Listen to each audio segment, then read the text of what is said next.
Hi everyone, it's Graham again and welcome back to my channel. So today I am here with my May reading wrap-up. I read 7 books in May and I DNF'd 1. I DNF'd it because I wasn't getting along with it, and yeah, life is too short to read books that you're not enjoying. That was one of my bookish resolutions for 2021, and it's been quite cleansing to enact that resolution the few times that I've done it so far this year.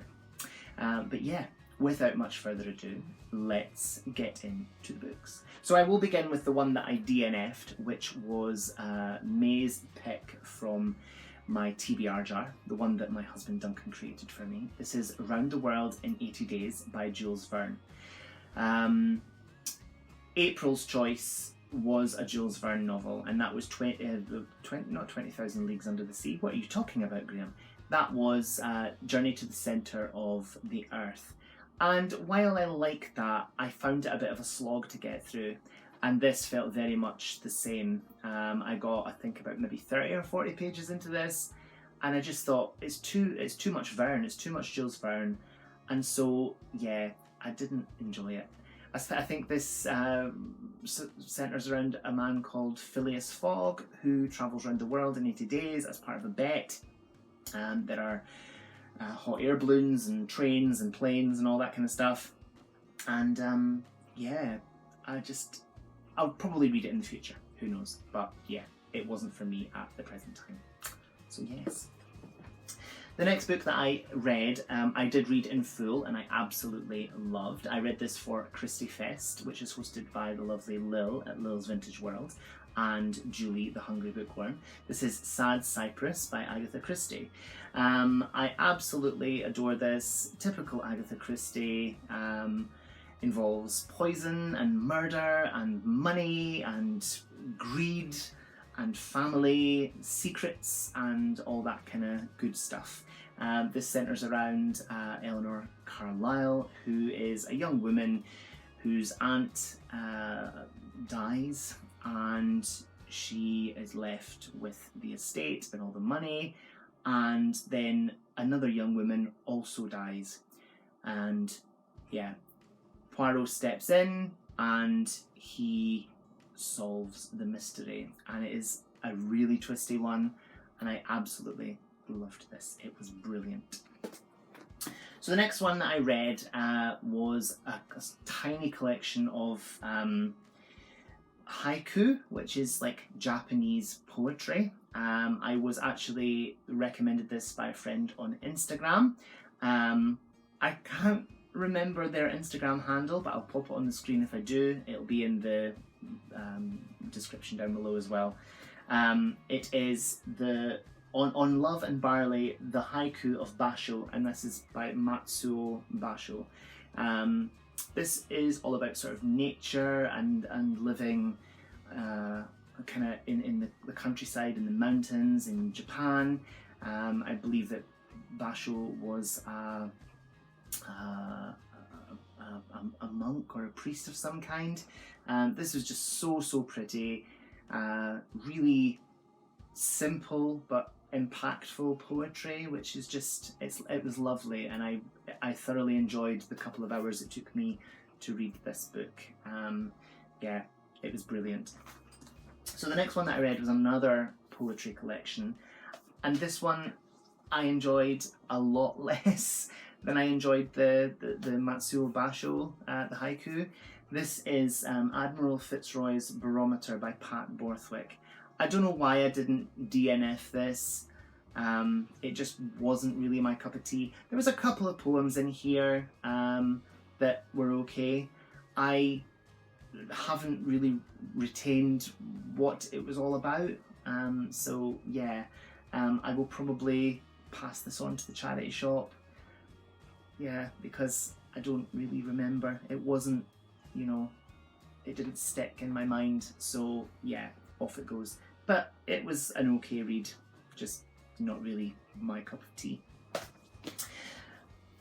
The next one that I read was another poem. So it was a single poem, and I adored this. It was so incredible. I saw this at the inauguration when this gorgeous young woman performed this piece of beautiful poetry in front of the global audience. It is The Hill We Climb by Amanda Gorman. This is just gorgeous. A message of hope and love and just hope for the future, for a better future, for not only for America but for the world as one. And it was just gorgeous. And I actually have Amanda Gorman's poetry collection on pre-order, and it comes out in September. I'm not one to wish away the time, but I can't wait for that.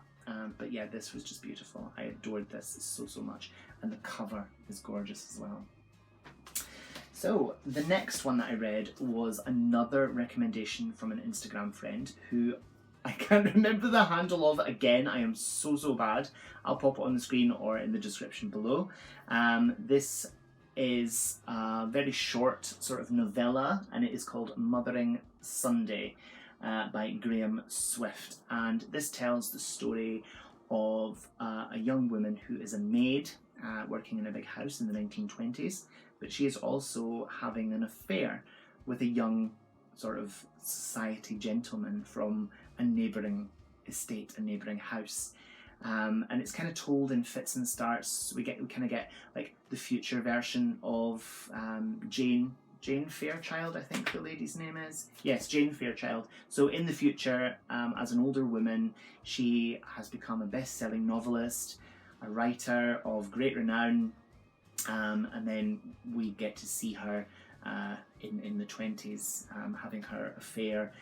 There's a scene where she's walking around the man's house because he's gone off somewhere. I think it's to meet his fiancée, and she's walking around the house stark naked. And yeah, it's quite shocking. I found it quite sort of close to the bone, shall we say, in certain phrases and words that it chose to use. But yeah, I loved this. It was gorgeous. It was poetic. It was just delicious. It was really good. And I would recommend this to anyone who wants to read weird kind of romances that also sort of jump between time periods. Yeah, there's also a very sad moment in this, which kind of shapes the woman and who she becomes in later life, but I won't spoil that for anyone. So the next one that I read, these aren't in any kind of reading order, I'm just picking them up as they were in the order for the thumbnail, which I always do. So yeah, this is The Dare by Lesley Cara. I adore Lesley Cara's writing, and this one was just brilliant. This kind of, again, flips between time periods. So we go from 2007 to modern day, pretty much. I think it's like 2019-ish that this is the sort of modern day portions are set. So it centres around a girl. What is the girl's name? Lizzie. It centres around a girl called Lizzie, whose best friend Alice died very tragically in 2007. Lizzie is an epileptic. She has no memory of how Alice died, but she was with her at the time. She had an epileptic seizure and had completely blacked out and didn't remember. But Alice's family believe that Lizzie knows more than she's telling, and she's using her epilepsy as a screen to get away with potentially murder. So someone in the future, like present day, has decided to get their revenge, and Lizzie is about to get her supposed comeuppance. It's so good, so twisty, the writing is brilliant, and it's unputdownable. It's such a page turner, and I cannot wait for what comes next from Lesley Cara, because her books have been amazing. She published first the Rumour, which talks about a rumour at the school gates which gets out of hand.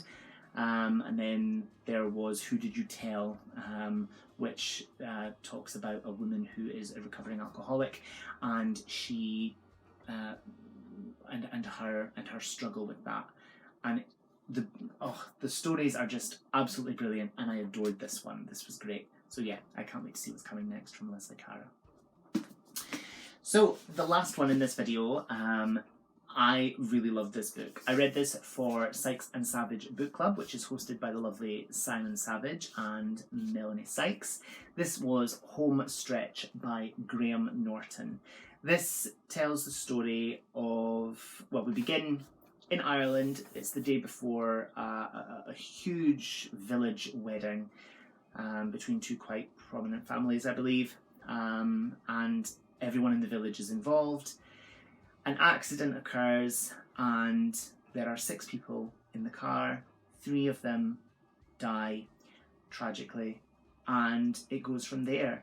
And the young man who is blamed, or who we believe he is to blame for the crime, or not the crime, the accident, his life is turned upside down, and it turns out that he is a young gay man, and there are secrets and twists that you just don't really see coming. A lot of people have said that they saw the twists coming. I didn't. I kind of went into it with an open mind because I'd heard a few things about the book, but I went into it with an open mind, and I didn't really see things coming, and it was just like surprise after surprise after surprise. So after the accident, he is packed off to Liverpool to become a builder. That falls through because it's found out that he is gay, and he ends up in London, and then he meets a man and they end up in New York.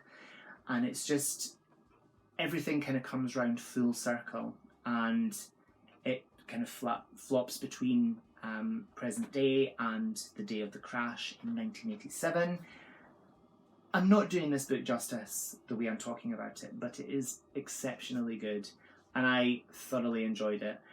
This is the second Graham Norton novel that I've read. I read Holding a few years ago, and I really liked that. So Simon Savage is always recommending a keeper. I have it, but I have not read it yet. So hopefully get to that soon. But yeah, I absolutely love this. And if you're looking for like a twisty kind of across decades sort of narrative with family secrets and lies and deceit and all that kind of thing, this is the one for you. And yeah, I highly recommend this. So good. So that is my May reading wrap up. I had a generally quite a good reading month in May. But yeah, what did you read? Did you enjoy it? Did you DNF a lot of books? How many books did you read? Recommend me some down in the comments below. But yeah, for now, thank you so much for watching. Whatever you're doing, I hope you have so much fun doing it. Whatever you're reading, I hope you love it. Stay fabulous, be amazing, be yourself, stay safe, and I'll see you again soon for another video. Bye bye.